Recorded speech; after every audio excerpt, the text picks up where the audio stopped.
Alejandro Topo Rodríguez, diputado nacional, bienvenido, gracias por esperarnos. ¿Cómo le va usted? ¿Cómo anda usted? Gracias a usted por la invitación. Por favor, Topo. Bueno, ¿por dónde arrancamos, Rodolfo? Ahí Y yo arrancaría con este tema que en las últimas horas ha dado bastante que hablar en todos los medios, tiene que ver con este pedido de informes que ha realizado en torno justamente al crédito del Fondo Monetario, la posible fuga de capitales. Bueno, ¿cómo se enmarca todo esto?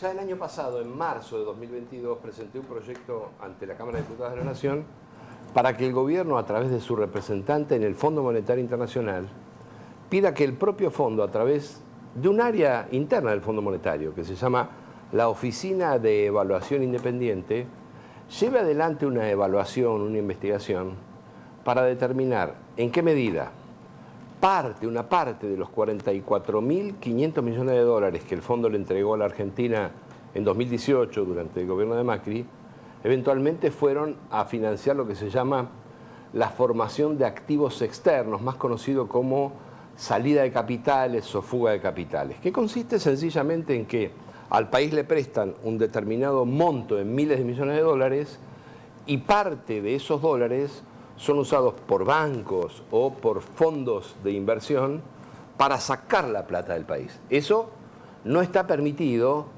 por el propio estatuto del fondo. El propio convenio constitutivo del fondo, en su artículo 6º, dice que eso no se puede hacer.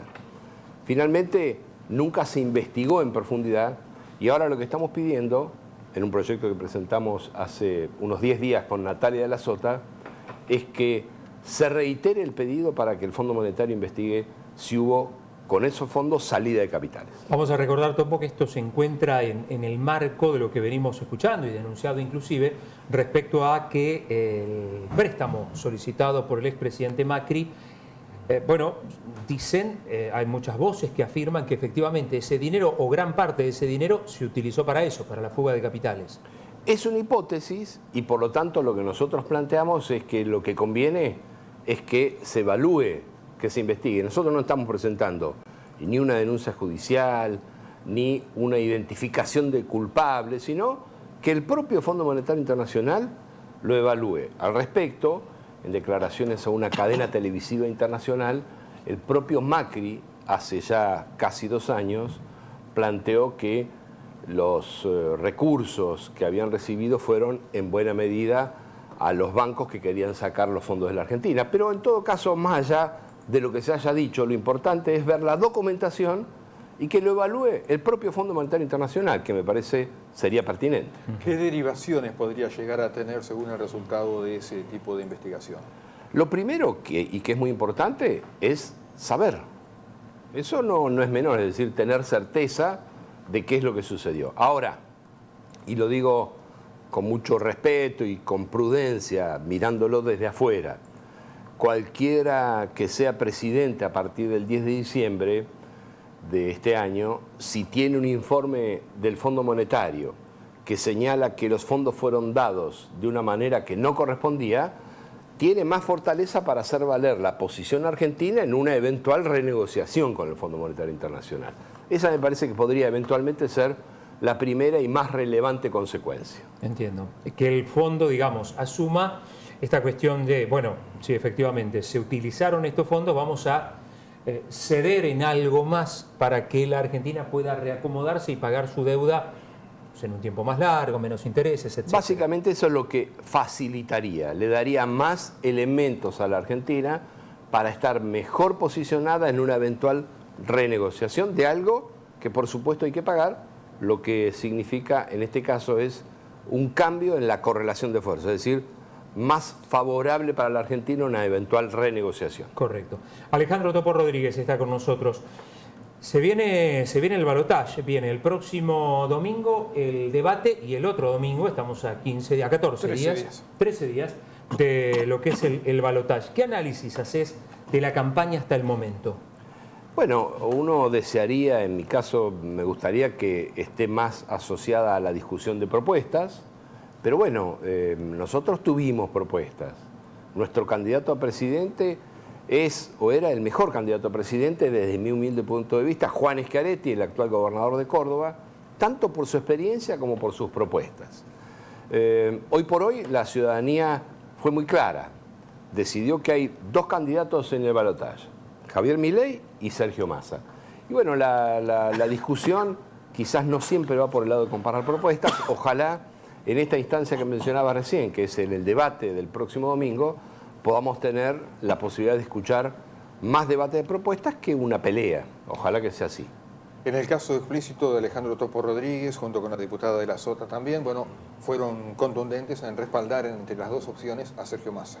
Sí, nosotros habíamos ya adelantado hace casi 2 meses y medio, lo hablamos también con el ECO en su momento, en ese mismo momento, que si nuestra propuesta, la de Schiaretti, no quedaba para una segunda vuelta, nosotros no íbamos a ser ni neutrales ni indiferentes, porque con todo respeto a quienes votaban por otra alternativa, nosotros ya adelantábamos que no compartíamos ni la propuesta de Patricia Bullrich ni la de Javier Milei.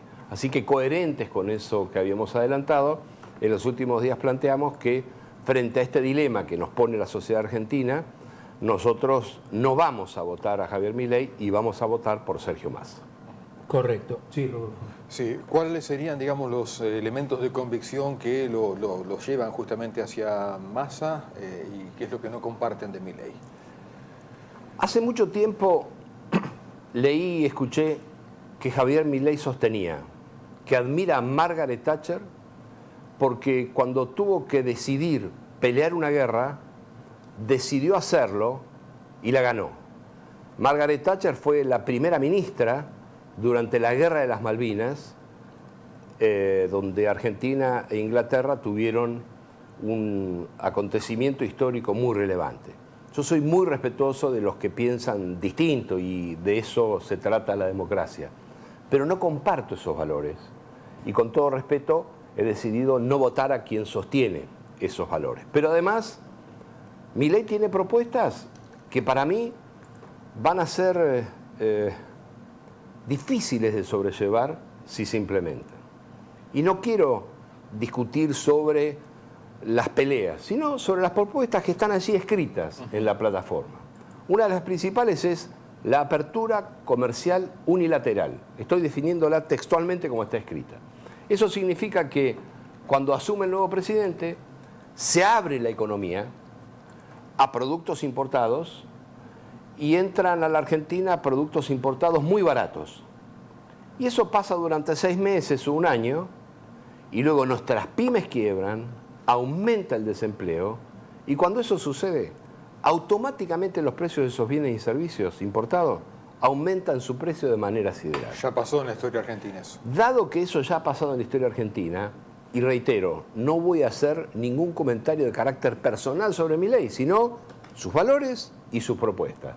Yo no quiero esas propuestas para la Argentina. Y por supuesto, respeto a quien piensa distinto. Conozco muy bien cómo funciona el sistema de educación a través del voucher, porque viví y estudié en Chile y analicé especialmente en mi tesis de maestría el sistema educativo chileno, y no quiero eso para la Argentina porque en Chile... ¿Por qué? A ver. En Chile, después de haber aplicado esas políticas durante más de 2 décadas, los gobiernos de la concertación tuvieron que aplicar programas de compensación de la calidad y la equidad educativa. Básicamente porque las escuelas situadas en zonas más pudientes desde el punto de vista socioeconómico tenían alta calidad educativa y las otras escuelas baja calidad educativa. Ahora, yo tengo bien claro que hoy la educación no solo está mal, está pésima y hay que mejorarla. Y no comparto buena parte, ni la mayoría, de las políticas que ha llevado adelante este gobierno. Así que me enfrento a un dilema no de elegir a quién quiero, sino a optar por una alternativa entre las dos que me han dejado. Topo, amplíanos un poquito más cómo funcionaría, bueno, porque no se ha explicado demasiado, o cómo funcionaba en Chile, o cómo funciona en Chile el tema de los vouchers para estudiar. Porque, insisto, es algo que Milei explicó, pero muy poco, y realmente suena raro la posibilidad de poder implementarlo. Digo, quizá, no sé, en una ciudad grande todo bien, pero, no sé, estoy pensando en una escuelita de La Puna que tiene 8 alumnos. Me cuesta creer que con 8 vouchers se va a poder mantener esa escuela. ¿Cómo funciona en Chile esto? En Chile se trata de un caso del denominado subsidio a la demanda, pero no existe un voucher en la mano para cada familia, sino que lo que se hace es que el Estado le otorga una subvención, así lo llaman en Chile, nosotros le llamaríamos un subsidio, a cada escuela por cada chico o cada chica que asiste a esa escuela. Entonces, si a la escuela deciden asistir 100 chicos, se le otorga a esa escuela por parte del Estado un subsidio de X cantidad de pesos multiplicado por 100. Eso significa que en el modelo que tuvo Augusto Pinochet y su equipo encabezado en ese momento por el economista Hernán Vigi, ustedes son muy jóvenes, pero yo les cuento que fue el único neoliberal que logró formar parte de un equipo de gobierno en el Cono Sur en ese momento. Lo que suponían es que las escuelas, como los kioscos, como las despensas, compiten entre sí. Y en este caso, ¿por qué compiten? Compiten por tener alumnos. Entonces, las familias y los alumnos son los consumidores que eligen una u otra escuela. Bueno, al final del proceso, antes de aplicar el sistema, el gobierno de Pinochet transfirió todas las escuelas a los municipios. Se municipalizaron las escuelas. Y a todos los maestros los corrió, los sacó del empleo público y los pasó a la legalidad privada de contratación, a un sistema privado de contratación con despidos y con reglas propias del mercado privado, del mercado de empleo privado. Sobre esa base, las escuelas supuestamente competían. ¿Y por qué se guiaban para saber si una escuela era de mediana, de alta o de baja calidad? Por un indicador de evaluación educativa mediante un sistema que se llama SIMSE, Sistema de Medición de la Calidad Educativa. Entonces uno miraba en qué posición del ranking estaba esa escuela y la elegía.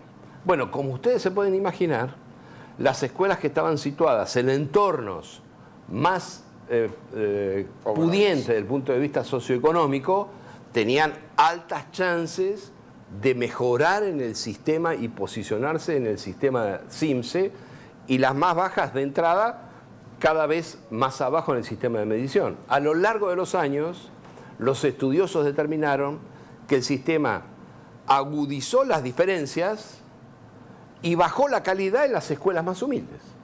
Ahora, yo vuelvo a repetir, lo que hoy está pasando en Argentina en materia de calidad educativa y de equidad educativa es malísimo y hay que mejorar. Hemos insistido más de una vez en el sentido de que la nación tiene que recuperar parte de la centralidad en materia educativa. Bueno, ese sistema en Argentina, por empezar, no se puede aplicar porque la educación es de las provincias. No puede venir un presidente y decir cómo tiene que ser la educación en cada una de las provincias. Lo mismo que da la dolarización. Si uno, desde el gobierno central, quiere dolarizar, ¿qué se está diciendo hoy? Milei no podría dolarizar porque no va a tener los dólares. Eso es cierto, pero supongamos que tenga los dólares. A los 6 meses o un año, como la dolarización se ha aplicado en América Latina solo en gobiernos unitarios, Panamá, Ecuador, El Salvador, si se aplica en la Argentina, que es federal, las 23 provincias y la Ciudad Autónoma de Buenos Aires podrían eventualmente, ante una restricción monetaria, emitir cuasimonedas. Ustedes son muy jóvenes, pero les cuento que... Lo hemos... Las hemos usado. Les cuento... Hemos cobrado y pagado que con patacones, en Buenos Aires se compraban dólares. Yo les pregunto a ustedes, ¿quién está dispuesto a poner 20.000, 30.000 o 40.000 millones de dólares desde el exterior para un sistema de dolarización en la Argentina que termina con que alguno de los argentinos van y con patacones compran dólares? Es inviable, no tiene ninguna viabilidad. Bien. Para después de la pausa, algunos otros temas. Topo, el ministro Labaña, que se pronunció respecto al juicio a la Corte, vamos a hablar de eso, de cierta cercanía también con Massa. Digamos, hay algunas cuestiones aquí a favor y en contra de quien opina que Labaña está a favor de Massa, porque a su vez no apoya lo que sería el juicio a la Corte. Charlamos de esto en el próximo bloque. ¿Podrá ser Labaña un ministro de Massa? Topo Rodríguez es el hombre más cercano dentro de lo que es la economía política a Labaña.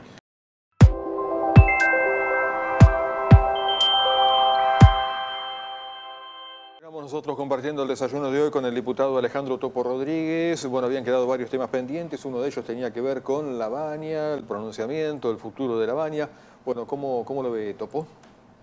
La Baña siempre es un nombre que aparece en momentos difíciles desde el punto de vista económico para la Argentina, en momentos electorales.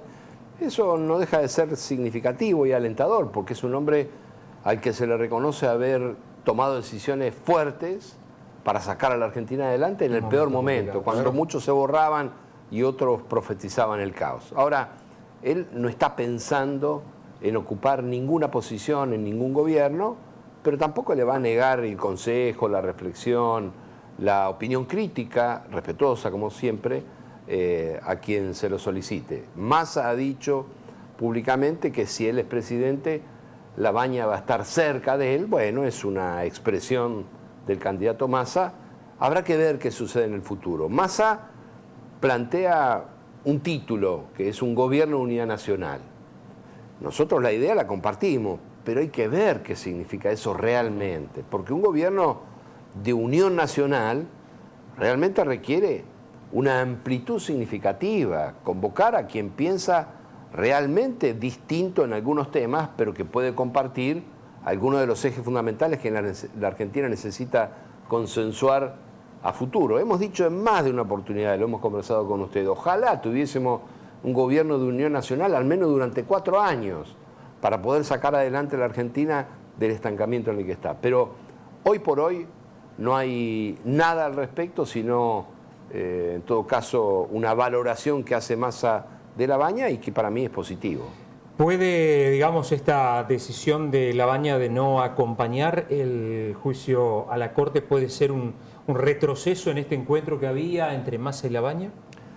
Yo soy el único diputado de la Comisión de Juicio Político que rechazó los 14 expedientes de acusación a los jueces de la Corte. He sido el más implacable opositor al intento de juicio político del kirchnerismo, que lo único que busca es maniatar a la justicia. La Baña ha vuelto a fijar posición sobre ese tema en las últimas horas, destacó nuestra labor en la Comisión de Juicio Político y eso es una posición permanente en temas institucionales de la Baña que no se ha vinculado ni pretende vincularse con ninguna opción electoral. En todo caso, ratificando lo que venimos conversando, si lo que habrá en el futuro es una convocatoria a un gobierno de unión nacional, tiene que saberse que nuestra posición es crítica sobre muchos temas de los que lleva adelante el gobierno y en eso nosotros, con mucho respeto, hemos marcado y vamos a seguir marcando nuestras diferencias. Muy bien, estamos conversando con el diputado nacional Alejandro Topo Rodríguez aquí en la mañana del ECO, compartiendo el desayuno. Lo decíamos en el bloque anterior, cuando nos íbamos a la pausa, la crisis del combustible que tuvimos la semana pasada.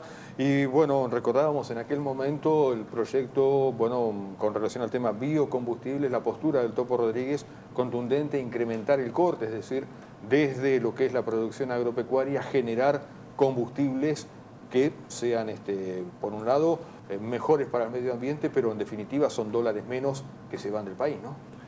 Los combustibles que usan nuestros vehículos, los camiones, los tractores, tienen una parte del combustible fósil tradicional y otra partecita del combustible de origen vegetal. Sea que el biotanol, que viene o del maíz o de la caña de azúcar, o el biodiesel, que viene en el caso de la provincia de Buenos Aires o de Santa Fe, de la soja. Nosotros propusimos, yo he propuesto mediante proyectos de ley, que se aumente la proporción de esta pequeña parte que viene de origen vegetal. ¿Por qué? Porque como vos bien señalabas, Rodolfo, es mejor para el medio ambiente, reduce la emisión de gases de efecto invernadero, pero además en esta coyuntura nos ahorra dólares de la importación de combustible y genera trabajo en la Argentina. Ahora, el gobierno no solo que no aumentó, sino que fue al revés, bajó la proporción de estas pequeñas proporciones de combustible vegetal. Por eso insistimos y hemos presentado un proyecto de ley para subir el corte al 20% en biodiesel y al 27% en bioetanol, que haya más proporción de combustibles de origen vegetal. Esto que pasó en los últimos días tiene que ver con no haber prestado atención a aumentar el corte de los combustibles. Massa ahora se corrigió y hace una semana en Tucumán dijo que va a aumentar la proporción de biocombustibles. Y también es como mínimo un error de la Secretaría de Energía. Yo estoy permanentemente en la ruta y 15 días antes del problema de fondo que se produjo, yo ya veía que en los surtidores faltaba o un tipo de nafta o algunas estaciones de servicio no tenían nafta. La Secretaría de Energía no se enteró, no supo la Secretaría de Energía de la Nación que la refinería de Ensenada en el mes de agosto produjo 564.000 metros cúbicos de combustible, un 12% menos que en el mes de julio de este año y un 8% menos que el mismo mes del año anterior. ¿No supo la Secretaría de Energía que la refinería de Luján de Cuyo tuvo un comportamiento similar, produciendo menos que el año pasado? ¿No supo la Secretaría de Energía que la refinería de Ensenada YPF y la refinería de Luján de Cuyo tuvieron paradas técnicas programadas? ¿No sabe la Secretaría de Energía de la Nación que este año, por la mala cosecha, hubo menos soja y menos maíz para producir biocombustible y que a su vez el gobierno, necesitado de dólares, implementó el dólar soja y el dólar maíz para derivar a ese tipo de mecanismo más soja y más maíz y por lo tanto se produjo menos biocombustible? Todo eso lo tienen que saber antes. A la Secretaría de Energía de la Nación se le escapó la tortuga. Es todo responsabilidad de la Secretaría de Energía de la Nación. Vemos hoy en el diario El Eco de Tandil una nota, en este caso, con el titular de una de las cadenas, en este caso la del maíz, haciendo referencia al bioetanol y pone como ejemplos países de la región. Brasil con un 27% de corte y hasta motores que son 100% flex, digamos 100% con bioetanol. Motores que se producen en la Argentina y se exportan a Brasil. Digamos que las posibilidades están. Las posibilidades están. Nosotros durante la campaña hemos coincidido con Juan Schiaretti en que el corte en el bioetanol tiene que ir hasta el 27% y en el biodiesel presenté un proyecto de ley para que vaya hasta el 20%. Y también hemos incluido en normas vinculadas a los temas de energía en el Congreso de la Nación, junto con el diputado Carlos Gutiérrez de Córdoba, normas que impliquen la consideración de los motores del tipo flex para que efectivamente toda la flota que se produce en la Argentina pueda ser reconvertida. Les quiero decir también que todavía estamos lejos de la discusión que se está dando a nivel internacional. Hace un mes estuve en Washington y vi cómo la enorme mayoría de los autos ya funcionan con electricidad. Y hay cargadores de electricidad en los supermercados, en los estacionamientos del centro de Washington. Es decir, estamos todavía en la transición. En 15 a 20 años nosotros tendremos que ir ya al modelo del auto eléctrico, al menos híbrido, que usa fundamentalmente electricidad y solo eventualmente combustibles o biocombustibles. Topo, la última de mi parte, te traigo a Tandil. Yo sé que vos estás muy en contacto con gente de Tandil, digamos, por cuestiones en las cuales colaborás, ayudás. ¿Cómo estás viendo a Tandil después de las elecciones, después de un nuevo triunfo de Lunghi? ¿Qué te gusta y qué crees que le falta? Lo veo bien porque, como viene sucediendo en los últimos años, la cuestión se resuelve como tiene que resolverse, desde el punto de vista electoral y en democracia. Me parece que cualquiera sea la posición política que uno tenga, es imprescindible seguir aprovechando las oportunidades y las fortalezas que tiene Tandil. Desde ese punto de vista, creo que Tandil debería encarar un proceso serio para mejorar y aumentar la producción de biocombustibles, que en los próximos 10 años va a tener mucha demanda en la Argentina para el consumo interno y eventualmente para la exportación. Creo también que es importante seguir sosteniendo este complejo de producción de economía del conocimiento y que cada vez más jóvenes de Tandil, de la región o de toda la Argentina que trabajan en Tandil, se conviertan por sí mismos o a través de las empresas que ya están instaladas aquí, en grandes proveedores de economía del conocimiento y de esos servicios al mundo, porque también ese es un vector del desarrollo que se viene. Siempre es importante también cuidar a la industria. La industria tandilense es vertebral, no solo en su historia, sino también en los desafíos de futuro, y me parece que hay que darle siempre una prioridad y una mirada para que la industria no se pierda. Lamento mucho que se haya dejado pasar sin pena ni gloria la eliminación del tren de pasajeros de Tandil a Buenos Aires y que no se acierta en encontrar una alternativa para eso. Ojalá en el futuro inmediato se pueda lograr. Topo, muchísimas gracias por molestarte hasta aquí. Gracias a ustedes, muy buenos días. Muy amable, gracias. Alejandro Topo Rodríguez, diputado nacional, con él hemos estado compartiendo aquí este desayuno en la mañana del Eco.